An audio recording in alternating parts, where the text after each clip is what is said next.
Hola amigos, bienvenidos a un video más de Derecho Penal y algo más. El día de hoy quiero hacer ya el último video respecto al tema de la prueba ilícita. Recordemos que ya tenemos otros dos videos donde voy explicando los orígenes, las definiciones, la diferencia entre prueba ilícita y prueba ilegal, también el tema de la prueba ilícita a favor del reo. Y ya en este último video voy a abarcar todas estas excepciones que se han hablado últimamente respecto a la exclusión de la misma prueba ilícita, es decir, en qué casos sí pudiera entrar una prueba ilícita al proceso penal. Para este video voy a utilizar dos libros que me han ayudado mucho a entender estas teorías de las excepciones a la exclusión de la prueba ilícita, los cuales son el primero, el que ya conocemos, que es el concepto de prueba ilícita y su tratamiento en el proceso penal, del doctor Manuel Miranda Estrampe, y el segundo es este de la exclusión probatoria en el derecho procesal penal mexicano, de Cipriano Sotelo Salgado, de Editorial Flores. La verdad es que ha sido también muy bueno este libro, lo explica de manera sencilla y te va llevando muy bien en cuanto a todo el tema de la exclusión probatoria. Pues bien, primero recordemos que todo este tema de la prueba ilícita y del fruto del árbol envenenado nace precisamente de la doctrina o de teorías que se fueron dando en casos de la Suprema Corte Federal de los Estados Unidos de Norteamérica. Ya enfocados en esta doctrina del fruto del árbol envenenado, este quiere decir que precisamente toda aquella prueba que se haya obtenido de manera ilícita, vulnerando derechos constitucionales o en el caso de Estados Unidos, vulnerando las enmiendas de su Bill of Rights, estas pruebas no serían consideradas para tomarse durante el proceso penal. Y también toda aquella prueba derivada de esta misma prueba ilícita. ¿Por qué? Porque se considera que ya está contaminada, porque ya es un fruto precisamente del árbol envenenado. Recordemos que en el primer video ya habíamos mencionado que todo este tema de la prueba ilícita y de la doctrina del fruto del árbol envenenado estaba siendo ya abarcado en el primer caso que había sido el de Silverton Lumber Company Inc. contra Estados Unidos. Sin embargo, donde ya se mencionó tal cual la frase de Fruit of the Poisonous Tree, fue en el caso de Nardone contra Estados Unidos, donde se hablaba de una violación constitucional por un tema de intervenciones telefónicas ilícitas.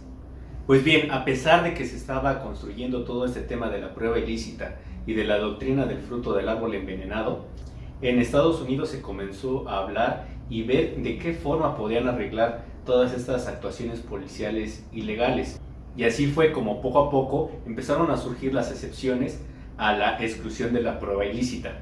Con ello, dentro de estas excepciones, las más importantes que se han desarrollado en el sistema norteamericano y que ya también en el sistema procesal mexicano estamos considerando son la fuente independiente, el vínculo atenuado, el descubrimiento inevitable y la buena fe del policía.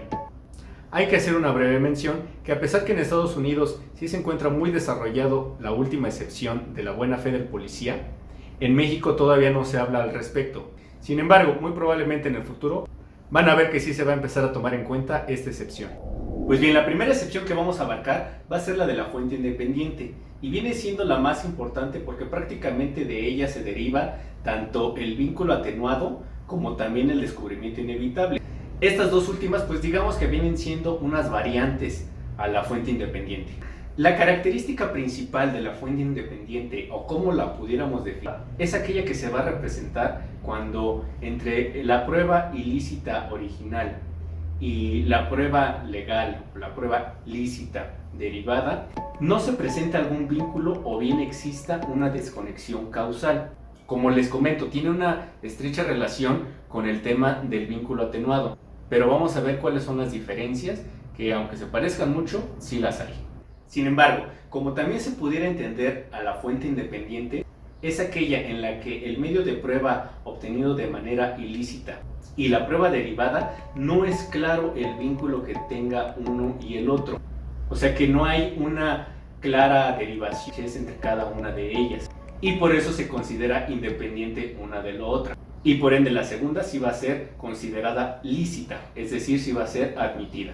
De manera general y para entender un poquito mejor esto de la fuente independiente, tanto en España como en Estados Unidos se considera a la confesión del imputado o del acusado como fuente independiente. Aquí el principal problema que tiene la fuente independiente y es una de las tantas críticas que ha tenido en la doctrina, es que precisamente esta fuente independiente se utiliza o se pretende utilizar para subsanar todos aquellos errores o todas aquellas actuaciones ilegales que hizo la policía en un primer momento. Y también que si en un primer momento ya se consideró ilícito tanto una confesión como lo que pudo haber derivado de ella, y después se practica una confesión ya con todos los derechos, ya de manera totalmente lícita, pues de todos modos muy probablemente se tendría una insuficiencia probatoria, porque no bastaría la confesión para acreditar todos los elementos del tipo penal o todos los elementos para tener una sentencia condenatoria.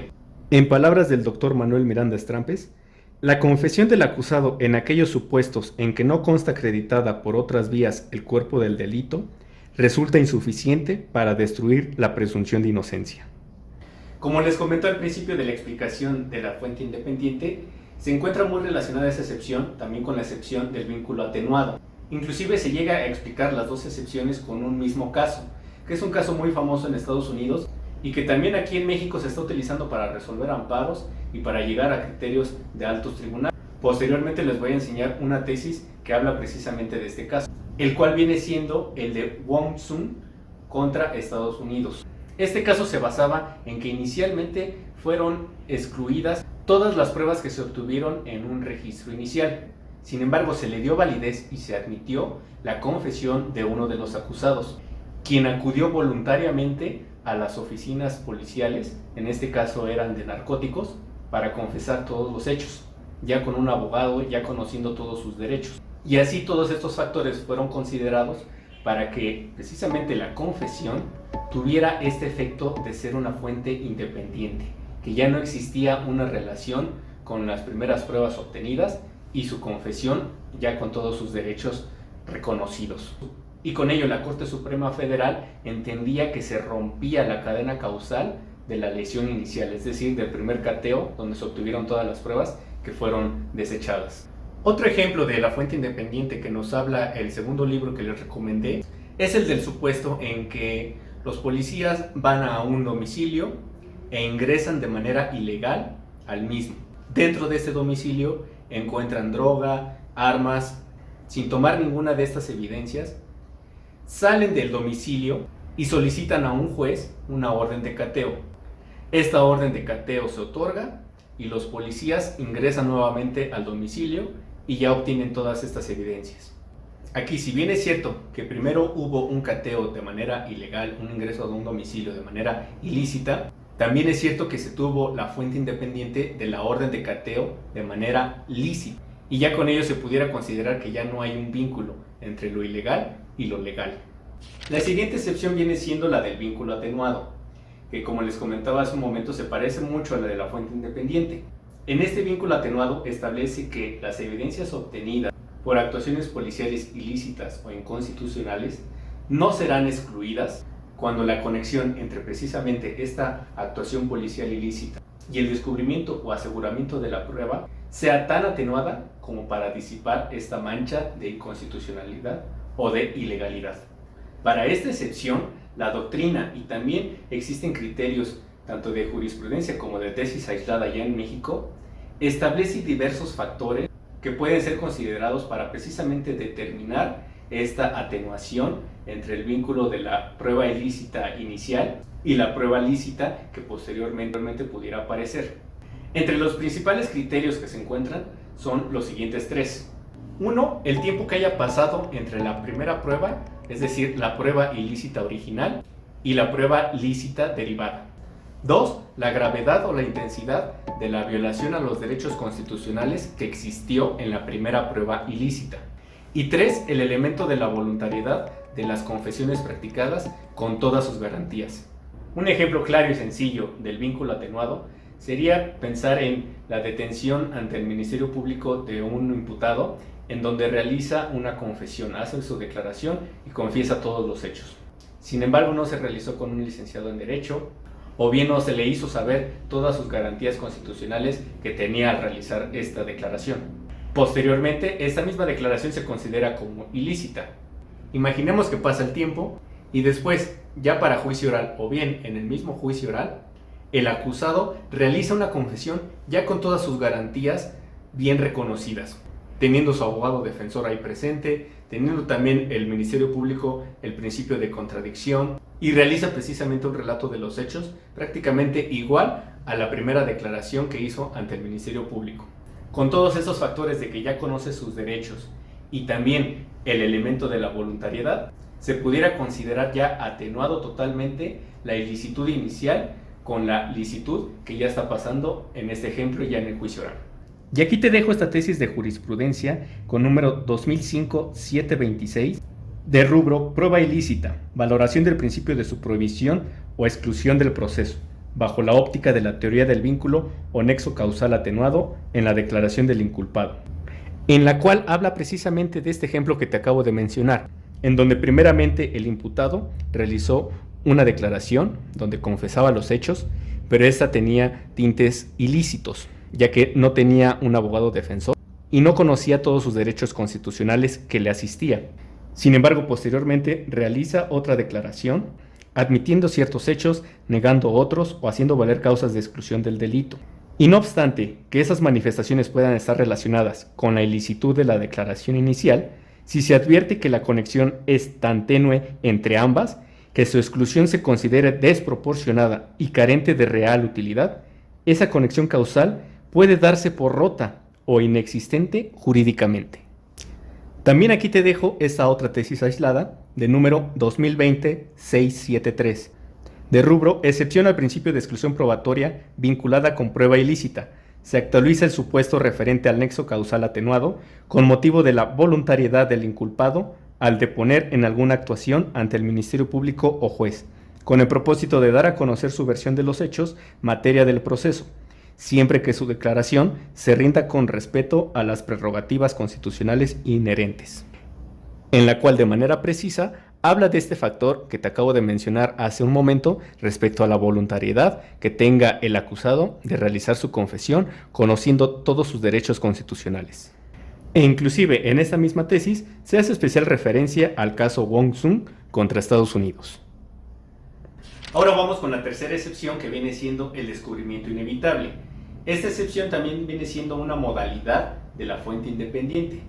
Y el descubrimiento inevitable te habla que se podrá utilizar todos aquellos elementos probatorios que se hayan obtenido de manera ilícita, porque de cualquier forma y de manera inevitable se hubiese llegado al mismo elemento probatorio por una vía o un medio de manera lícita.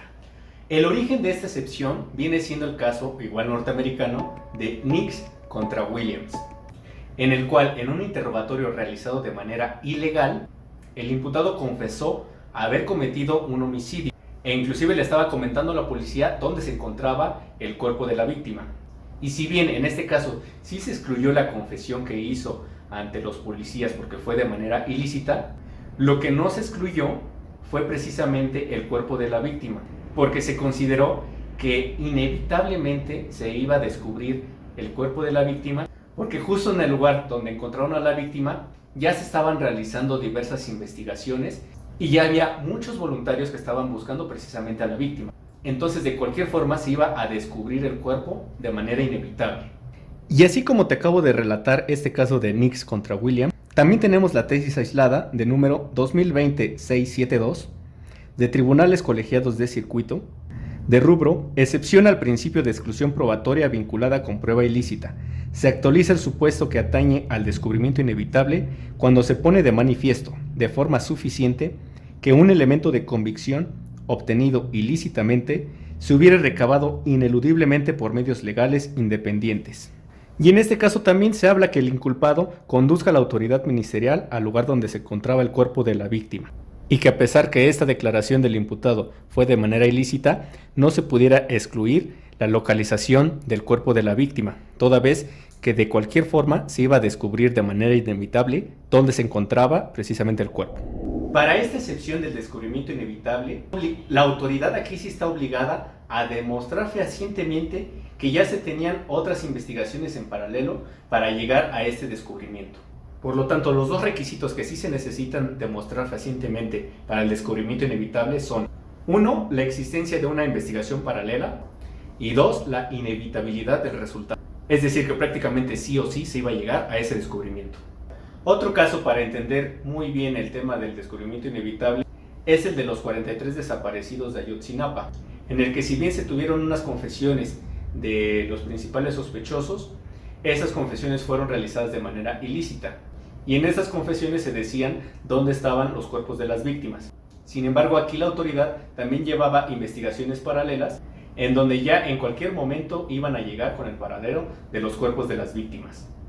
Y para esta excepción, una de las principales críticas viene siendo que el descubrimiento inevitable se basa en conjeturas, en hipótesis, es decir, en lo que pudo haber pasado, pero que en la realidad no pasó. Y esto al final del día pudiera afectar el principio de presunción de inocencia del acusado. Y ya para terminar, la última excepción que les quiero explicar es la de la buena fe del policía. Como les comenté en un principio, esta excepción aún no ha sido tomada en cuenta por los tribunales mexicanos. Sin embargo, estoy prácticamente seguro que muy pronto va a empezar a hablarse y a utilizarse. Y esta excepción se puede entender en el sentido de que un policía actúe de buena fe bajo una creencia razonable de que está actuando bajo el amparo de todo el ordenamiento jurídico, bajo toda la legalidad, de manera lícita. Sin embargo, al final del día se pudiera ver que su actuación no fue lícita. Pero como se está presentando esta creencia razonable de que sí está actuando conforme al ordenamiento jurídico, sí pudiera admitirse cualquier prueba que se derive de esta actuación. En esta excepción, el Ministerio Público debe de acreditar fehacientemente que cualquier otro policía con la misma instrucción, con la misma capacitación, con el mismo conocimiento, hubiese tenido esa misma creencia razonable de estar actuando conforme al ordenamiento jurídico. Y para esta excepción, la doctrina ha desarrollado diversos supuestos en donde pudiera caer esta buena fe del policía, los cuales vienen siendo tres. La primera, una actuación policial efectuada bajo el amparo de una ley que posteriormente es declarada inconstitucional. La segunda, una actuación policial realizada bajo un criterio jurisprudencial que posteriormente es anulado. Y la tercera, una actuación policial que está siendo realizada bajo un error judicial. Y aquí realmente, como se fue desarrollando en Estados Unidos esta excepción de la buena fe, viene siendo para proteger la actuación del policía, sobre todo o comúnmente por errores judiciales. Es decir, que una orden de cateo o una orden de arresto, de aprehensión, sea librada pero con defectos o con errores judiciales, y el policía acate estas órdenes creyendo que son totalmente lícitas, están realizadas de manera correcta. Entonces aquí se busca corregir estos errores judiciales. Recordemos que el tema de la prueba ilícita viene siendo precisamente en contra de las actuaciones policiales, no de las actuaciones o no de los errores judiciales. Entonces aquí es donde encuentra una justificación la existencia de esta excepción de la buena fe del policía, precisamente para cubrirlo de los errores judiciales. Hasta aquí este video, amigos, espero que les haya sido de utilidad, que haya quedado bien explicado todas estas excepciones a la exclusión de la prueba ilícita. Cualquier duda, comentario o sugerencia, por favor, házmela saber en la caja de comentarios. Recuerda darle like, suscribirte, activar la campanita para que te lleguen las notificaciones de cuando suba videos nuevos. Y nos vemos en el siguiente video. Gracias.